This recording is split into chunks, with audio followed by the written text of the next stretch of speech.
Machiegni nyakwara moge jwange chenro makawuono mar ohala gi mwandu. Maen chenro mamedo koloni weche mopogore opogore mago mag ohala. Miriekni kaka inyalo tayogi e yo makare. En chieng' tich ang'wen ka tich ang'wen. Kendo kawuono wantiere gi mor mar keloni chenro ni nyinga Cleophas Oluoch.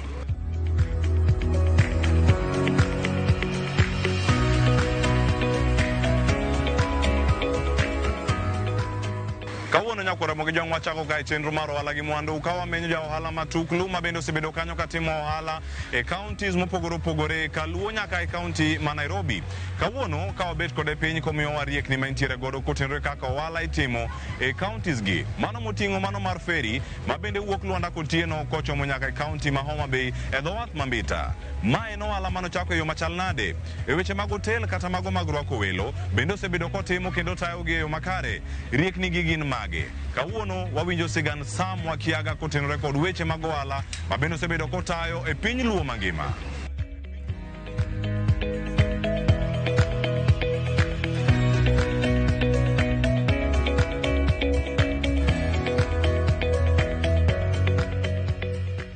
Iluonga ni Sam Wakiaga. Sam Wakiaga en jachula Rusinga. Jomoko luongo ni Rusinga Island. An ohala both in Nairobi, Kisumu, Mombasa, and Dalawa ma Suba, or call it Nyanza region. So I go all in Nyanza, I go all in Nairobi, I go all in Mombasa. The others go through Okoni, I go beyond Kenya, one of the Dalawa Okoni, the Dongi, Wala na chako eiga praboro awati prochiko.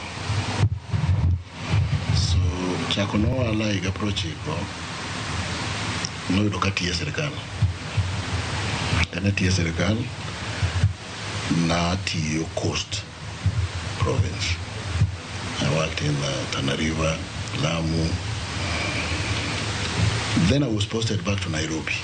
Kanokela Nairobi to Tera Tiyo office of the president. Kai to Tera Nyati House. And Dalogo Kamilu Ngoni Nyati House na bit kama jio luor. So mami hamba agino kadwa dhiti yokada. Dokuna nikanye ma position niti ya manyaka deye. So nadhia tiyo kanyo. So kachaku tishka igamo luwe or tupi binareo kosekalo. To ne wan gi jatelo moro e iye kanyo. Ne ng'ama ohero penjo ji ni to isetiyo higni adi. To kikone ni asetiyo ka koro odhiga kata bich kata apar. Okoni mano oromo bed ni koro idhi dala. So higa manoluwo mano ne nitie nyithi luo manondiknegi barupe mondo we tich. Ndalo mane ndiko ndege barua mondo we tich ne gin ji ma wacho ni nie higni 40 gabich. 40 gabich? Ya, 40 gabich. Ndalo go serikal noloko chik ni serikal nyalo retire kichopo 40 kata ichopo 40 gabich kata in inyalo retire. So ndiknegi barua ni ginyis gi omiyo ka ginyal dhi dala. Koro machokore kaka jothurgi mondo wandik barua manyiso gi omiyo kik gidhi dala. So mwandiko kisungu mane wang'eyo ndalo go te nwandiko mwaketo piny mondo kik jogi dhi dala. Then jogi barua nobiro achiel moting'o like chiegni gin 3 ni gik miwacho go te wasewinjo to serikal ong'ado ni mondo idhi dala. Kisungu gindiko ni it has been decided that you retire. So these guys were retired. Koro kagi ugolgi tich. Koro wajoma donge tich. Koro wachako penjo. Iumin ng'ato chiemo nyachiewo gokinyi. To kona ni Sam. Isetiyo moromo dhi dala. So kokona na dhi dala then ang'o maluwo. Adhi timo ang'o. Mano no keta ma chako wacho ni nyaka go ohala.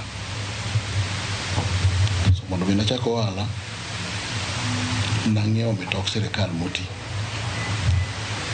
Uluongo ni Nissan Urvan. Mtoka ni kana ng'iewo engine neno nok the body was good, the engine to knock.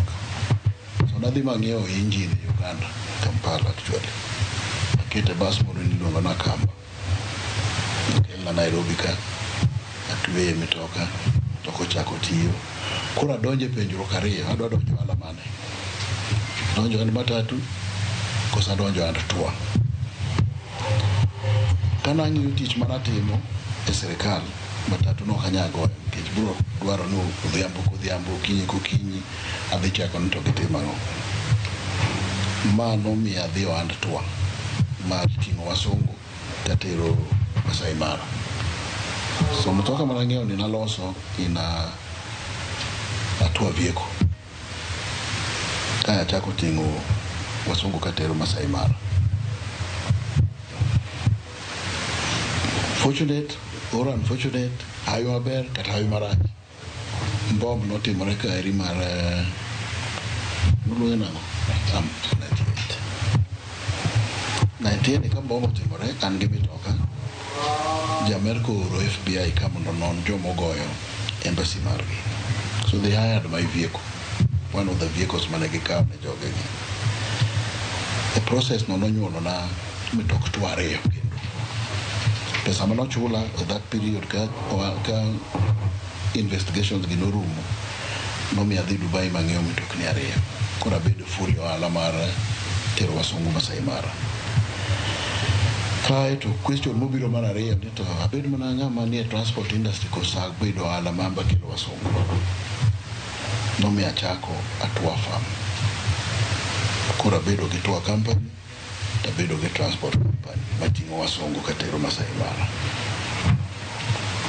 Atemo mano higa achiel ariyo, then adhi Masai Mara mang'iewo attended tam. Then nanya tero wasungu e tent na ora nyalo tero jomoko bende.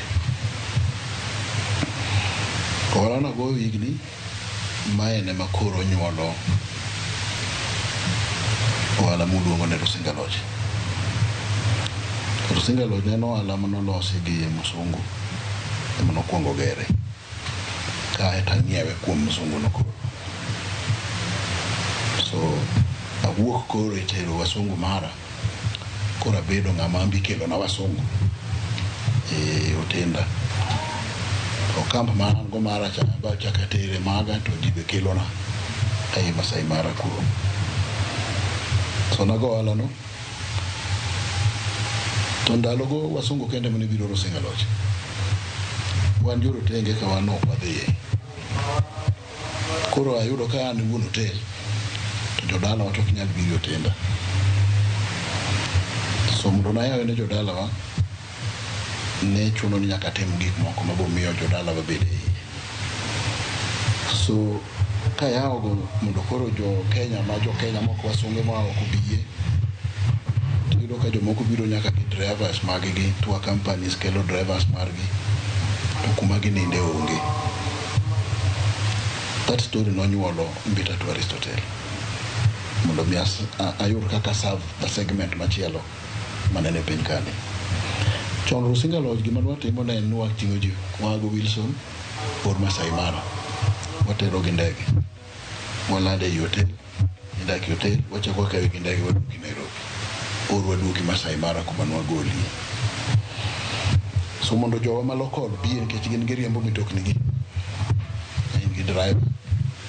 Biro gi family ni friends. Oka ginyal afford the hotel. Kich hotel ni high end. Wagero Mbita Tourist Hotel. Mondo no serve segment no. So those hotel ariyo go onyuolo gimiluongo ni Mbita Ferry. Mbita Ferry ne en kambi mabokel gi musungu moro mili achiel. To sama nokele ni nodo ka thurwa wan waidho yie mathin miluongo ni bot mono bar bao. Nye yie bao. So yie bao ni nitie kanyo ka miluongo ni Sienga en ji owete mwandu mang'eny ahinya. Nigi kuma yie dwa nego to chuno ni nyaka koro igol mwandu ni yie wete pi mondo yie odong ka float kik ji tho. So mano no inspire ni nyaka abed gi gimoro manyatimo ne jodala wa ma tho bedo maonge. Mano nyuolo Mbita Ferry. more expand the ferry koro watimo Mbita lwar Otieno, watimo Mbita Mufangano, watimo haya, watimo Kabu Kisumu Uganda. Ka ng'ato biro odwa dhi wuoth amiye $1. Kia wuoth idwaro pesa wa ma Kenya amiye Kenya shillings $100. Koro an uso, anya uso ni pes Kenya, anya uso ni pes Uganda, Tanganyika, anya uso ni mar Amerika. Koro idwaro mar jo Dubai, idwaro mar jo Israel, kami bire ni anya uso nigo midhi wuoth. So motivation mara maduong' mokwongo en ni nyaka gidholuwa kaka kiboluonge to nyaka bed successful. And sama bedo successful tiena make sure ni joma ni around bedo successful. Bed nyathina, bed chiego, bedo wetena, gima make sure ni gibedo successful e gik ma gitimo. So that motivates me ni I have to go out and do something. Number 2, an ng'ama nigi kaka nyakete ahero konyo ji. Ano kanya konyo ji gi lweta nono. Anyalo ma konyo ji kan gi gima an gi lweta ma miya konyo ji. So chuna nyaka timo tego. Family na in terms of joma konyo, huge ma chuna ni nyaka ti to achieve that. An gi one weakness ni kibiro ira tikwaya to kakonyi. Gimiluongo ni guilt gi dholuwa kaka dang luonge, but guilt moro donyo ni nang'o miyo kakonyo ng'atcha. So mondo ibed able to timo mano chuni nyakiti hard mondo ibed gi gimi nyalo share gi ng'ato. So that is the second part ma motivate in terms of me awuok and I have to work. In gi barupe ariyo miyude tich. Barua mokwongo en my employee. They're just those 2 big letters miyude tich. The one my employee, the next one en materi dala. Tieno robe ni kidonje tich gimi kwongo paro ni barua maduong' mabiro en mara gola e tich. Samu gola e tich penjo ni mokwongo banya dak kaka nyicha dakni. Banya timo gik moko kaka nyicha timo. Kipenjo ni penjo ko midwoko to nyaka teri ohala. Nikech sami sewuok e tich gimi duogo en go ohala. Kiki go ohala onge gima chielo makelo pesa. Challenge man wan go mokwongo ne en communication. Mami ikelo welo biyo tendi. So ne yudo ka wan challenge ma wan go mapod nitie nyaka sani for Rusinga Lodge en ni watimo maber during high season. Sama wasungu biro. To diere ka tinyama yudo ka jomo biro e weekend. So mana challenge ni jowa ma jo Kenya poko embrace gimiluongo ni dhi yueyo. Watiyo 24/7 itiyo ma Kenya ka. Kod namba 2 joma ndiko mwalo wa ma Nyanza wa ki compare gi Nam Chumbi, ki compare gi Mount Kenya region in terms of tourism, jo kata Masai Mara jo mwandiko poko bedo gi ability to neno ber tich momegi. So you don't come to challenge joma obedo mat trained well to do the job. And then the mat trained well you don't kindiko for a period ochalo ng'ama biro somo iri kinyi winjo koringo doko dhi tiyo Masai Mara or dhi tiyo Mombasa. So that has also been a challenge ne wala mwago e mwalo Nyanza wa. Kidhi e mara transport mar nam, challenge ni okinyalo overprice. To nambe ni joki wuotho kinyi pile takoro ng'ama wuotho dara oko. So yero ni jomitingo kawuono ndalo 2 adek gionge. So kana chako ohala mar tero ji Mufangano ne chuno ni samoro meli dhi kata nono. Nana seringo gi meli namno mating'o ji 2. Mafuta, jotich, maintenance mago nyaka chul. So mago challenges ma wabedo godo nyaka koro wachomo sani. Sanyiso jodala wani opportunity mar go ohala nitie. Market bende nitie, yegre kaka iuso. Joma man gi nyalo odonjo and hospitality mondo wayud kaka wasunge gi jo Kenya mamoko biro thurwa. Sama gibiro thurwa nitie gima kisungu luongo ni ripple effect. Miyo moro bo uso nyanya, ng'ato biro uso rech, ng'ato biro uso mogo, those ripple effects miyo jowa yudo, miyo nyithindwa biro dhi e sikunde.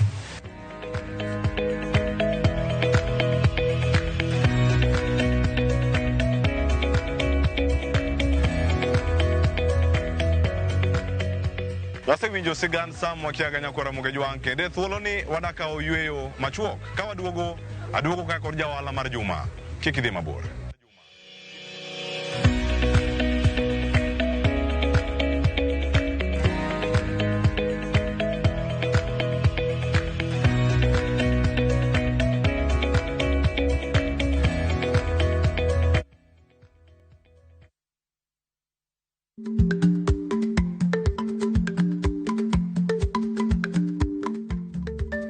Dhako muol kadonjo, matiende ni bedo ni ng'ato ling' e kinde ma owendo ok ofulo ni omuol, samoro en kod kido mamoko.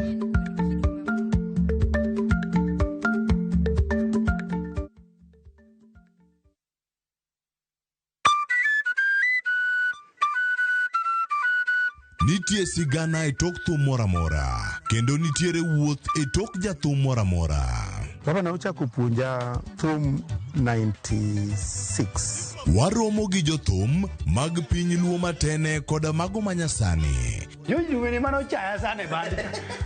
Machieg moro yano wang' ma sonya ka wuoche dhoge molil. Ka wafwenyo chakruokgi, kaka ne ginyagore, koda kaka ne giloso kit ngimagi. Gospel music or trainer in a way that I'm able to sing in any kind of beat. Chakre gwenge nyaka kuonde thum madongo. Biuru kodwa sama walero sigand thum mar Uganda Luo. Ng'e jothumbewa gi Solomon Atito Kafaya, Tich Abich, saa 2 okinyi. Kik bai.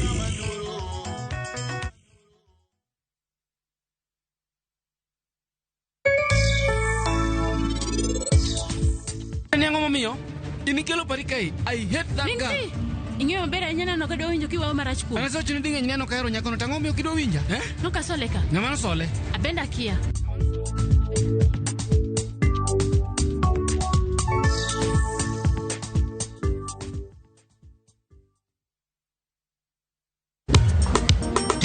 Ticha beach kocha kure saa 4 otieno nyaka saa 6 lakini ni mixes maliet kabisa mag luo rumba luo benga kaachiel koda jawa maliet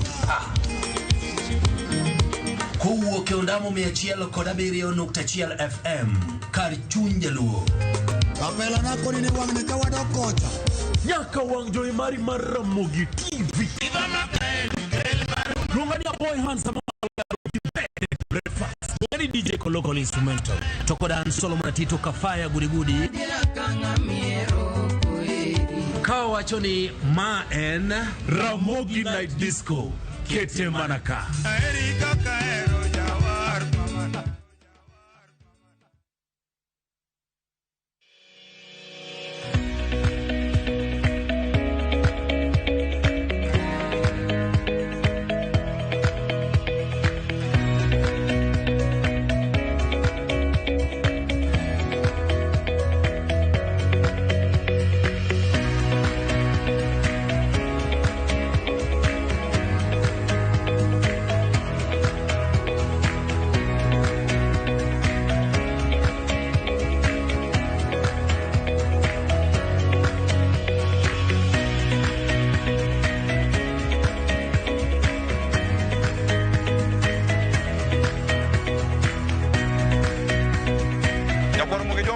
machiegni cheno ni maro wala gi mwandu kenen mor marani podi kete kar kar no chaki nyaka sani ka podwa dhi nyime parni nyalo tudri kodwa achiel ko kalo SMS line wa maen 2-3-6-000 kate mbui maro mar Facebook yudwa gi nying mar Ramogi TV.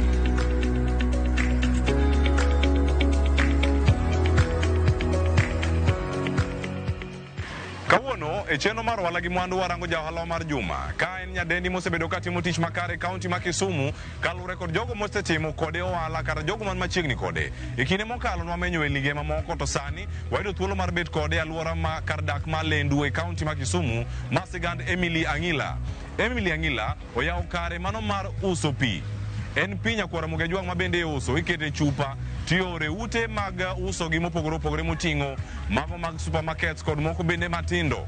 Kar kae en kare mar ohala mano mar Hatupe Enterprises. Kae ema olose wechegi mag pi ma otimo ne purification kata keto gi mondo gibed maler mondo oganda oyud thuolo mano mar madho pi maler e kaunti ma Kisumu kod alwora mare. Tijni nochake yo machal nade? Kae nitiere riekni moko motimo ma bende kete odiechieng' ma kawuono mondo obed jaohala mar juma. Nimar kae yudo thuolo mar ng'eyo otese mage madwarore mondo mi yaw kari mar loso pi kata kambi e kaunti ma Kisumu kata piny Kenya mangima. Emily Angila e jaohala mar juma.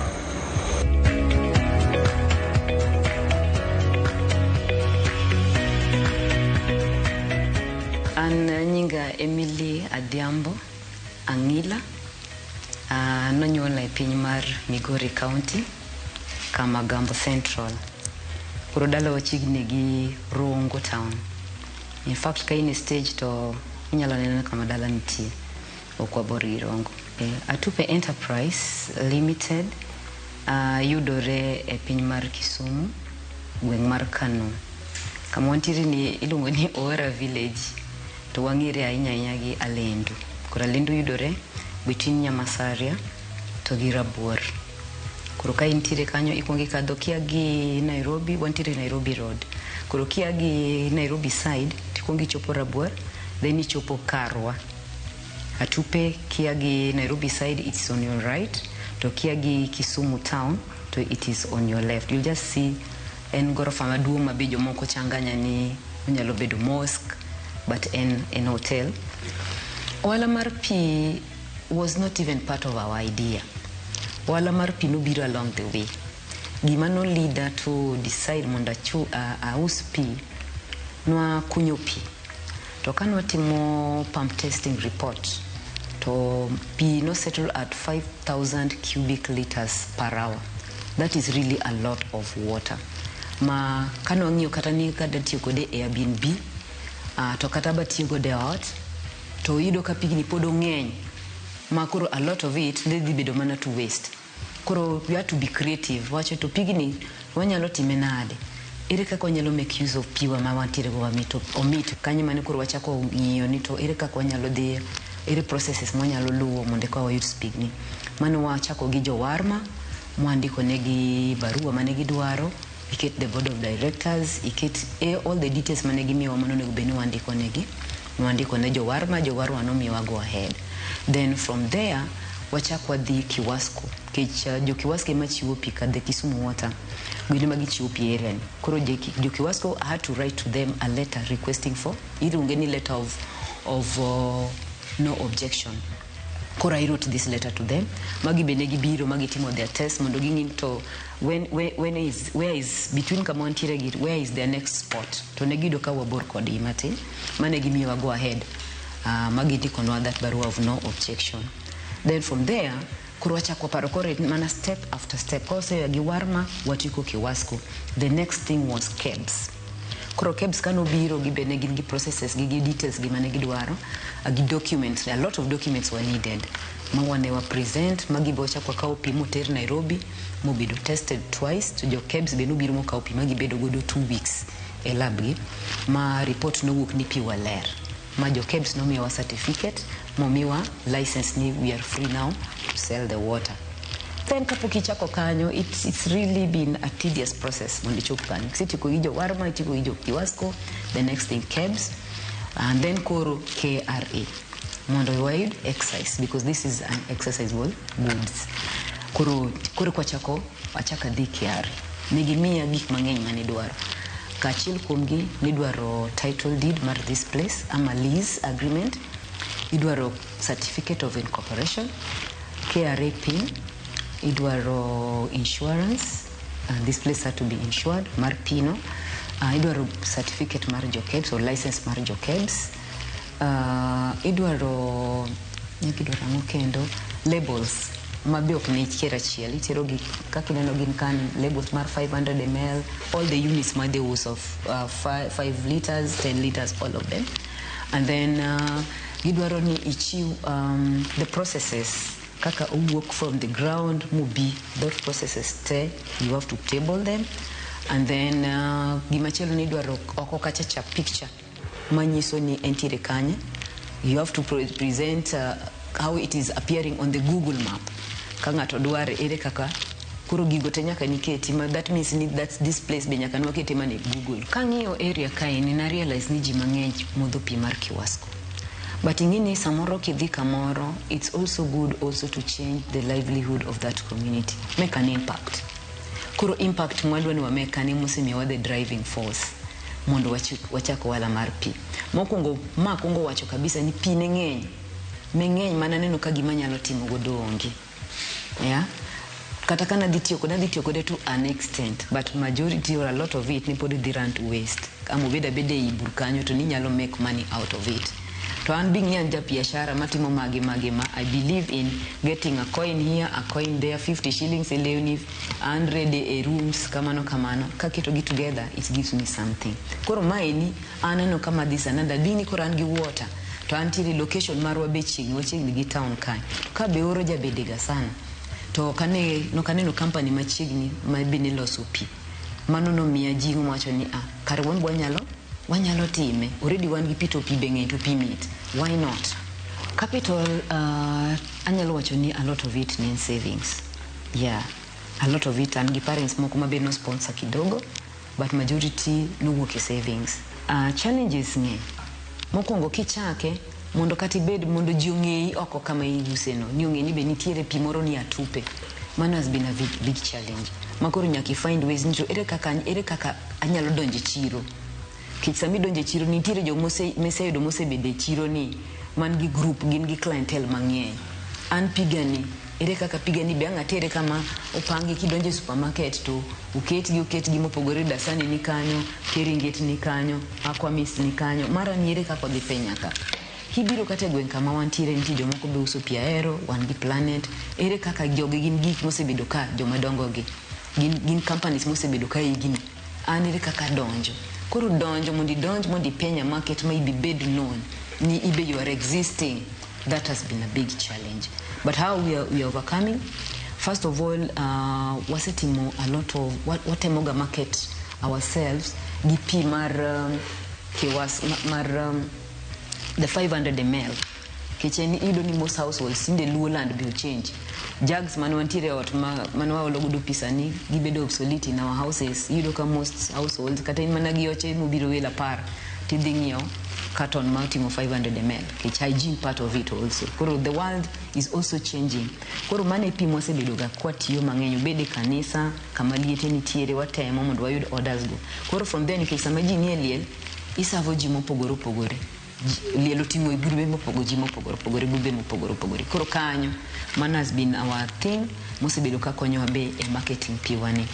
Mara riyo nitiere jowa be wase partner godo kanwa jenga kachakre 2021 ka Hatupe no wachako gedo nti partners wa moko be mane watiyo godo moko arawa suppliers moko be nyijo tijwa gin ji mabe nigi biashara e town. Kuru magi be ido ka gibe kachimwa be no promote gibe gi promote. Kuru ido ka piwani mostly wa use gabe e shops.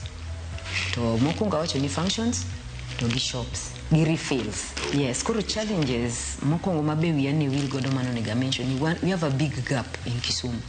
Ni onge ngat ma produce kata ka nitiere to poka winjo asemanyo sana ngat manya company ma produce bottles. Kudo ka majority of joma uso pi kae are not able to produce their own bottles makaka one put what in wadongo, but we are heading there and one day we'll be able to produce our own bottles and that will reduce the operating cost. The logistics mondi gold gigo from Nairobi mikelika, that's another cost.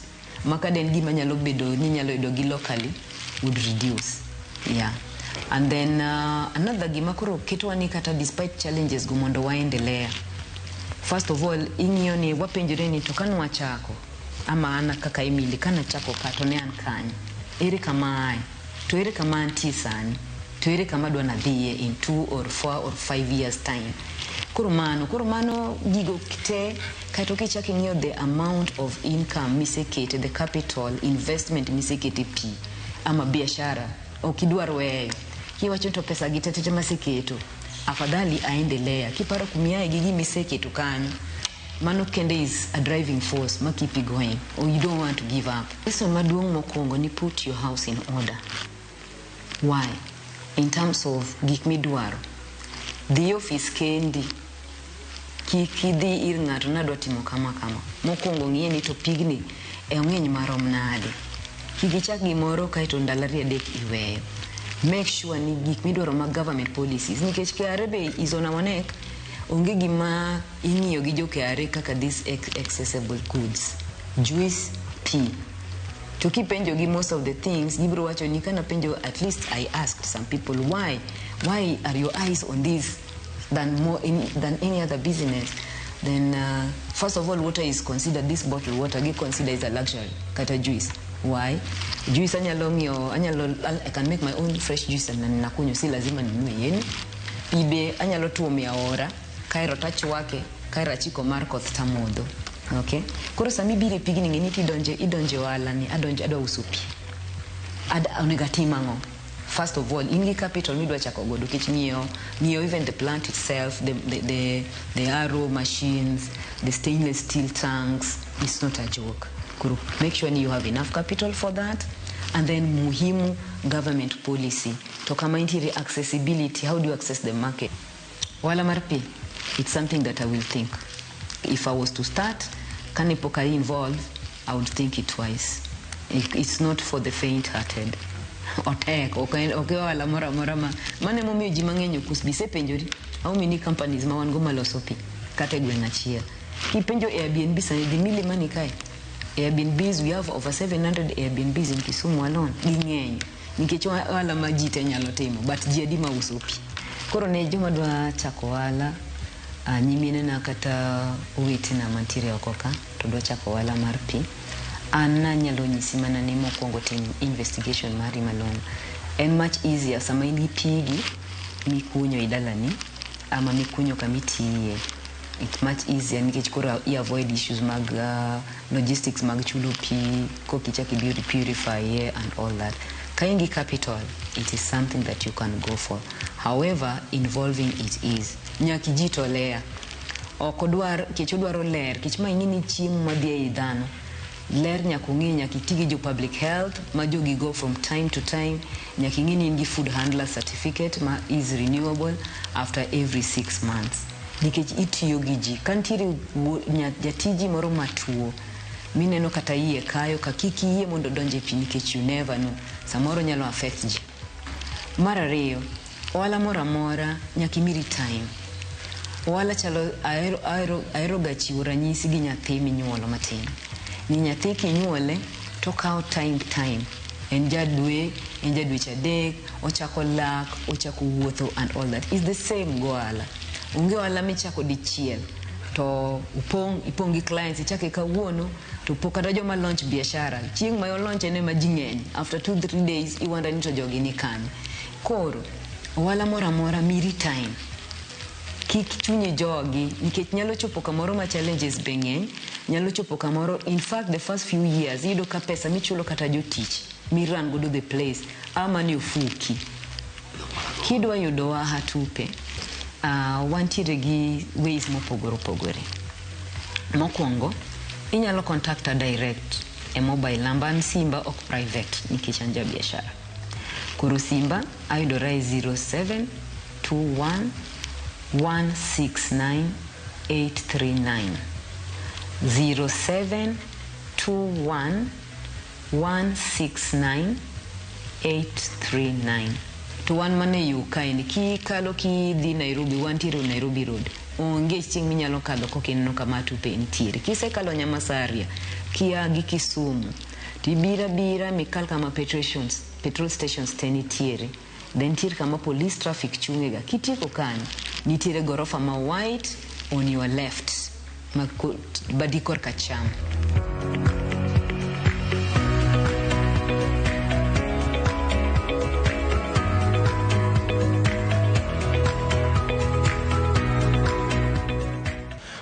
Sigeni ariyo nyakwara mogeja mwakelo ni odiochieng' ma kawuono mar Samwa Kiaga kachiel kora kamar Emily Ang'ila. En kinde ma wachopo e giko mar chenro ma kawuono mar ohala gi mwandu. Turiko na kendo juma manyien ka omenyo ni lima moko kendo wamiriek ni kaka ginyalo chako gi kitaw gi yo makare. oriti masani nyinga Cleophas Oluoch.